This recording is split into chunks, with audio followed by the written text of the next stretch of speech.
মধ্যে সহিহ ইবনে হাব্বানের মধ্যে উল্লেখ, আবার আল্লাহ তাআলা বলেন ইজা যুকিরতু যুকিরতা মাই, যেখানে আমি আল্লাহর নামের জিকির হবে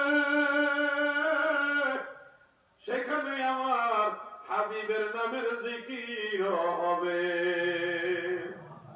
আদম নবী বলেন রাফা'তু রাসি ওয়া রাআইতু কাওয়াইমাল আরশি মাকতুবান ফীহি লা ইলাহা ইল্লাল্লাহু মুহাম্মাদুর রাসূলুল্লাহ সাল্লাল্লাহু আলাইহি ওয়াসাল্লাম।